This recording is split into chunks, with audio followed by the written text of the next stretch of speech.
Hello everyone, I am Karina Juterda, a STEM student and educator, and today we're diving into the world of blended learning with a focus on solving word problems in various STEM topics. In our quest for knowledge, we'll explore scientific notation, unit conversion, variance, and different methods like parallelogram method, polygon method, triangle method, and a component method. So grab your thinking caps and let's get started. Scientific notation is a way to express very large or very small numbers. Any quantity may be expressed in the form n times 10 to the n power, where n is a number between 1 to 10 but not including 10. 10 is the base and 10 is always in the base. And lastly, the exponent n. Here are the steps on how to write a number in scientific notation.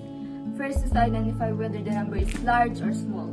Move the decimal point, and if the number is greater than 10, move the decimal point to the left to create a new number ranging from 1 to 10. If the number is less than 10, move the decimal point to the right to create a new number ranging from 1 to 9. Write the base 10 and the exponent n, which signifies the number of times the decimal point was moved. The exponent n is positive if the decimal point is moved to the left. It is negative if the decimal point is moved to the right. Let's try writing the number 0.000000123 in scientific notation.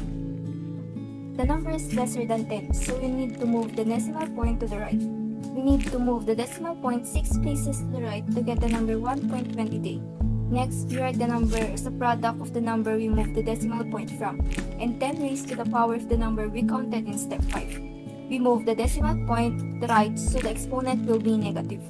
Therefore, the number 0.000000123 can be written in scientific notation as 1.23 times 10 to the negative 6 power.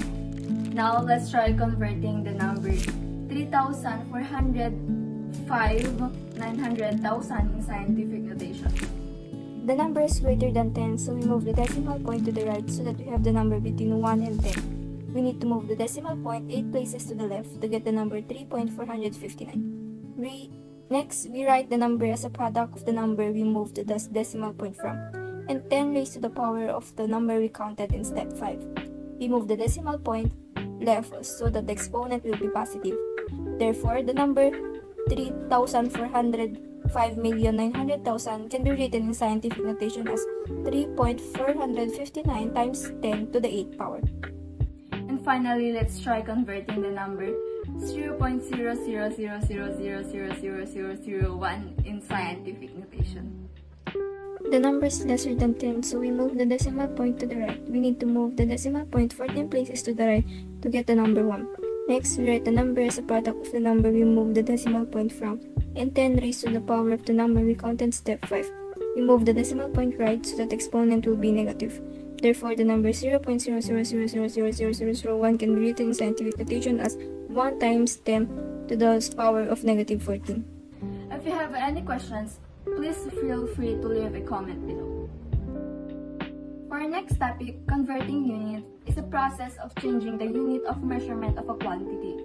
This can be necessary for a variety of reasons, such as when you are cooking and need to convert from cups to ounces, or when you are traveling and need to convert from kilometers to miles. Here are the steps on how to convert units. Identify the quantity you are converting. What are you measuring? Then identify the units you are converting from and to. What units is the quantity currently in, and what units do you want it to be in?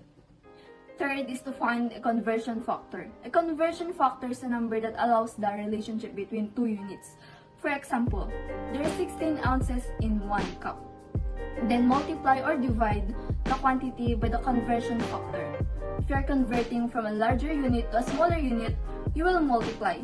If you are converting from a smaller unit to a larger unit, you will divide. Let's try converting 2 cups of flour to ounces. Identify the quantity you are converting, which is the flour. Identify the units you are converting from and to, from cups to ounces. Then find the conversion factor. In 1 cup, there are 16 ounces. Multiply and divide the quantity by the conversion factor. 2 cups times 16 ounces over 1 cup is equal to 32 ounces. Now, let's try converting 100 kilometers to miles. We are measuring the distance from kilometers to miles. In 1 kilometer, there are 0.621371 miles. So, 100 kilometers times 0.621371 miles all over 1 kilometer is equal to 62.1371 miles. And finally, let's try converting 12 gallons of milk to liters. We are measuring the volume from gallons to liters. In 1 gallon, there are 3.785 for 1 liters. So, 12 gallons times 3.785 for 1 liters all over 1 gallon is 45.4249 liters. If you have any questions on converting units, please feel free to leave a comment down below. Now let's dive into the variance. Variance is a statistical measure that helps us understand the spread or dispersion of data. In this tutorial, we will cover the basics of calculating and understanding variance, followed by 5 practices problems. Here are the practices on how to calculate the variance.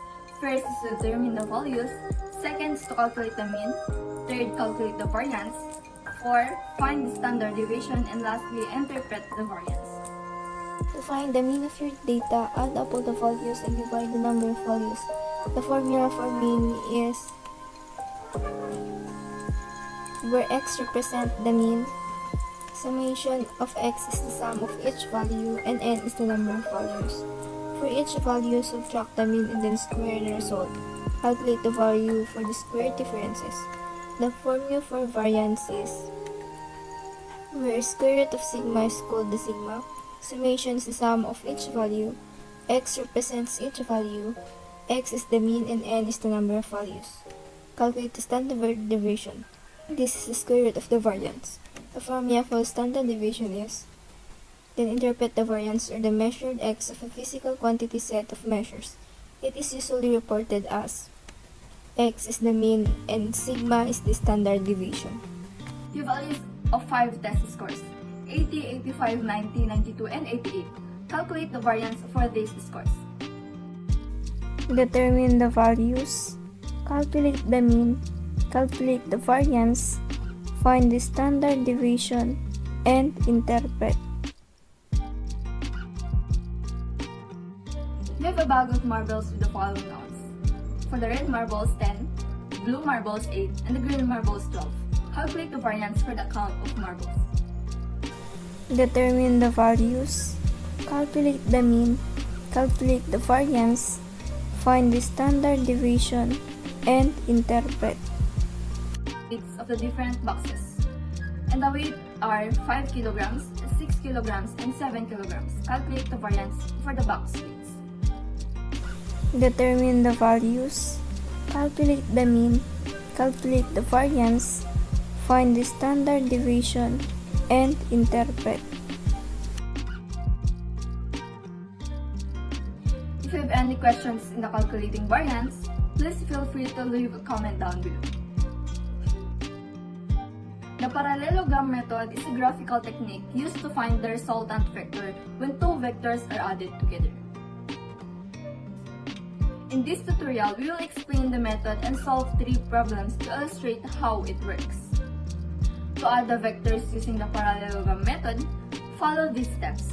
First is to draw the vectors as arrow with their tails starting at the same point.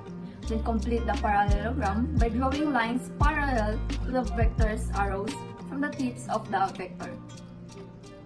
Next, the diagonal of the parallelogram drawn from the common starting point to the opposite corner represents the resultant vector r, and then use a protractor to determine the resultant.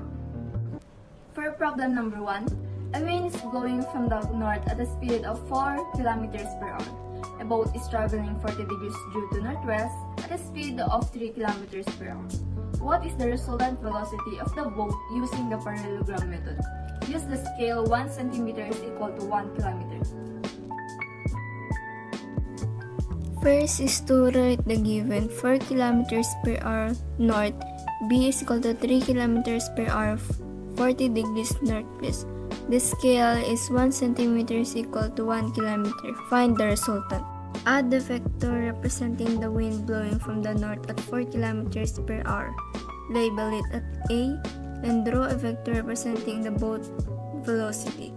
This vector is centimeter long at angle of 40 degrees counterclockwise from the east direction. Label it B.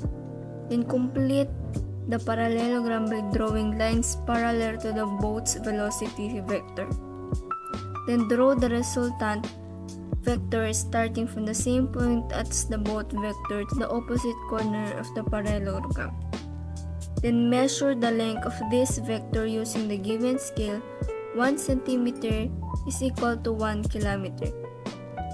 The length of the resultant represents the resultant velocity of the boat. In this case, it's approximately 6.3 km per hour. The direction can be found in measuring the angle with respect to the north direction using a protractor.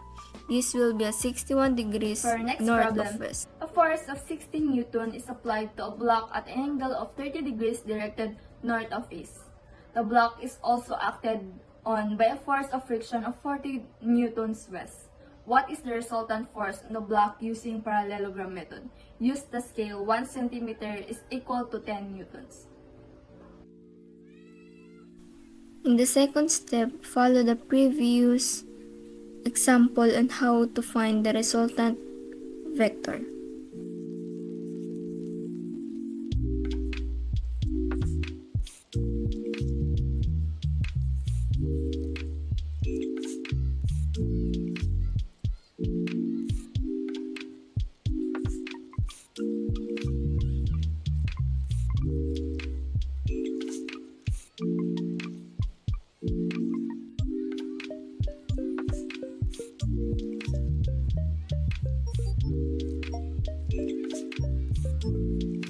And lastly, a car is traveling at a speed of 20 km per hour directed north. The car's speed decreases to 10 km per hour east to west after U-turn. What is the resultant of the car using the parallelogram method? Use the scale 1 cm is equal to 5 km.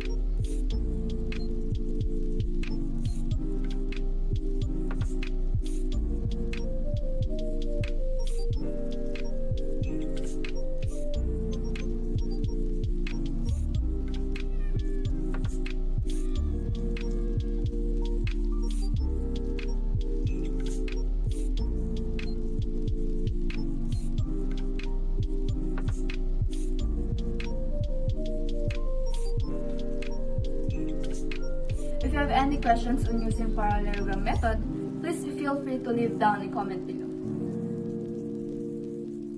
The Polygon method is a graphical method for vector addition. It is simple and easy to understand method that can be used to add any two or more vectors.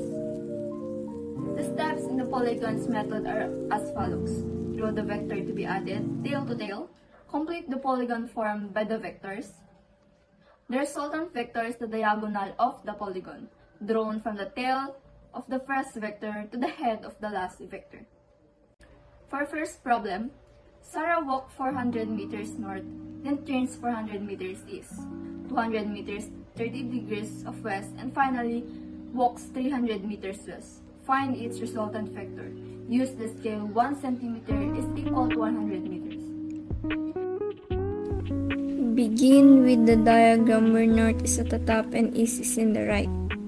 Draw each vector scale 4 cm north, 4 cm east, 2 cm at 30 degrees south of west, and 3 cm west. Start at the initial point and follow the vectors in the order they were given, connecting the arrows. The final point reached represents the resultant displacement. Measure the distance and direction from the starting point to the final point using the scale. This will be 6 meters south to his house and 10 meters east. He then decided to buy some milk 5 meters southwest and 5 meters west. Find its resultant vector. Using the scale 1 cm is equal to 1 meter.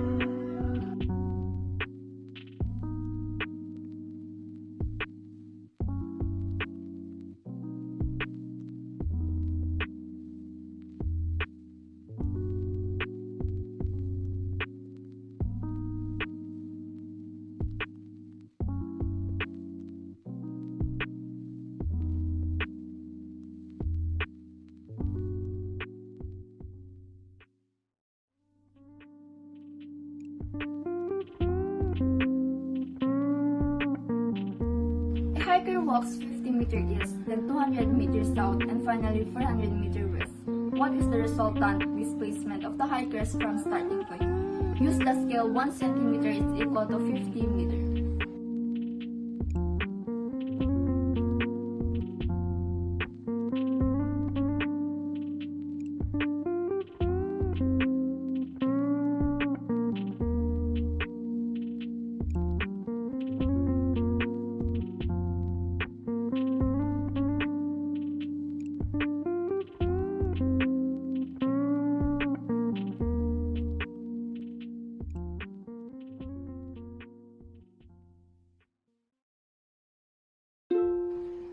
If you have any questions on using Polygon method, please feel free to leave a comment down below.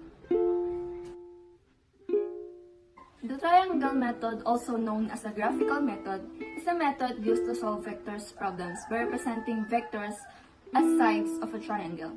The triangle method is based on the law of cosine and the law of sines, which relate the angles and sides of a triangle. To solve a vector problem using the triangle method, follow these steps. First is to draw a triangle with the vectors to be added as sides. Then label the sides of the triangle with the magnitudes of the vectors. Label the angles of the triangles with the angles between the vectors. Use the law of cosines or the law of sines to solve for the unknown sides or angles of the triangle. Here is an example of how to use the triangle method to solve a problem. Problem 1. A car is traveling at a speed of 60 km per hour north at an angle of 90 degrees. The car's speed decreases to 30 km per hour east after the turn. What is the acceleration of the car? Next is a boat travels at a speed of 10 meters per second with a degree of 40 directly east. And the river's current flow is at a speed of 5 meters per second north of east. Use the triangular method to find the resultant. Lastly, a wind is blowing due north at a speed of 3 km per hour. A plane is traveling from 30 degrees north of east at a speed of 4 km per hour. What is the resultant velocity of the boat? First is to write the given, then draw a triangle with the vectors to be added as sides. Label the sides of the triangle with the magnitudes of the vectors and label the angles of the triangles with the angles between the vectors. Then use the law of cosines or the law of sines to solve for the unknown sides or angles of the triangle. Next is a boat travels at a speed of 10 meters per second with a degree of 40 directly east. And the river's current flow is at a speed of 5 meters per second north of east. Use the triangular method to find the resultant.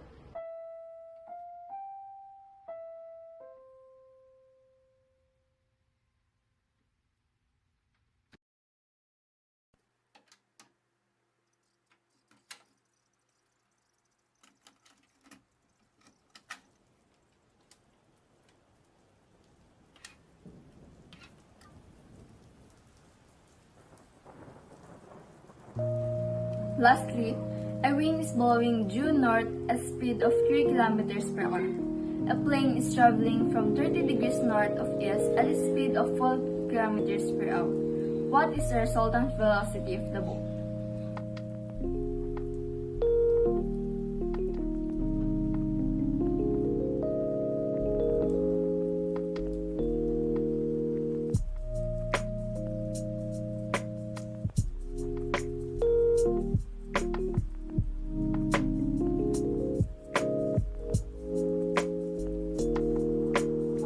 If you have any questions on using triangle method, please feel free to comment down below.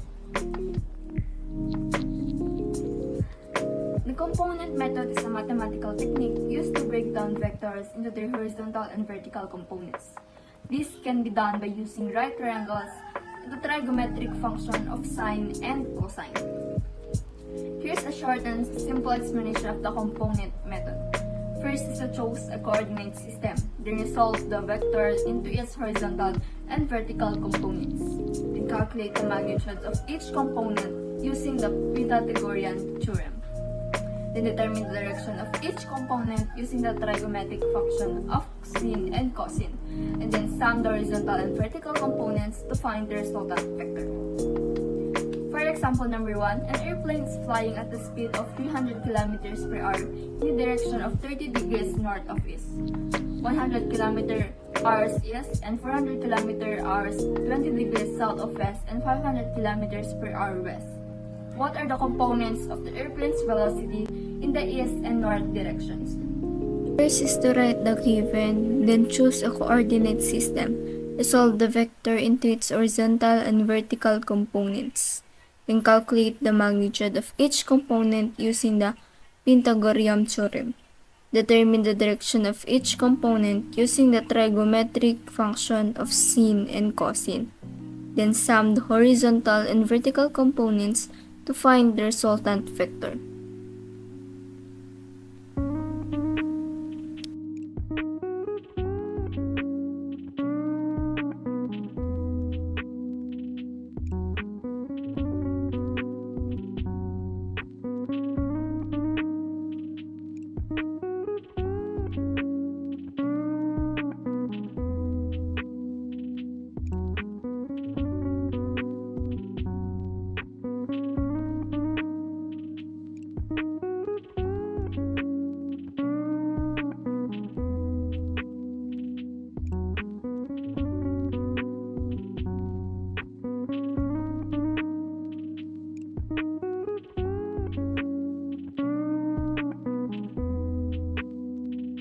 Next is, as a spider crawls on the top.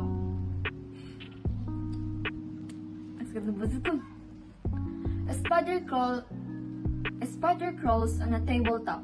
It moves 20 cm east, 4.5 cm 20 degrees south of west, then turns 3 cm 40 degrees north of east, and finally moves 2.5 cm north. What is a spider's total displacement?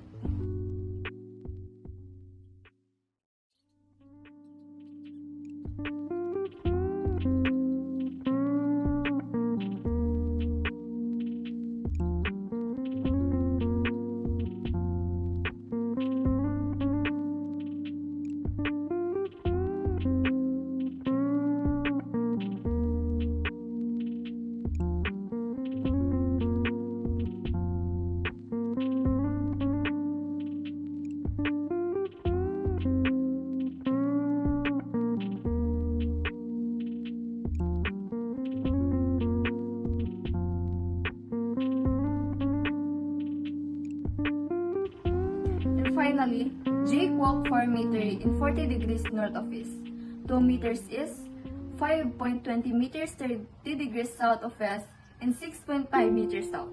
Find its resultant displacement from where he started.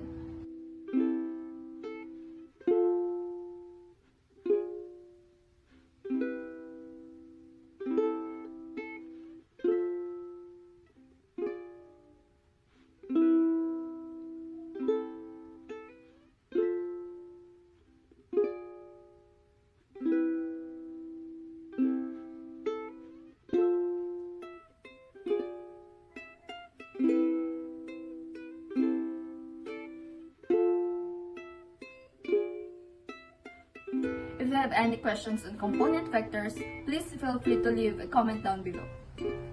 Thank you for joining me today in this journey to the world of blended learning and STEM world problems. I hope you have learned something new and inspired to continue exploring these topics on your own. If you enjoyed today's session, don't forget to like, share, and subscribe for more educational content. Until next time, keep those thinking caps on and keep discovering the wonders of the STEM world. And you can also find more resources on my website or on my social media pages. Thank you again for joining me today. Until next time.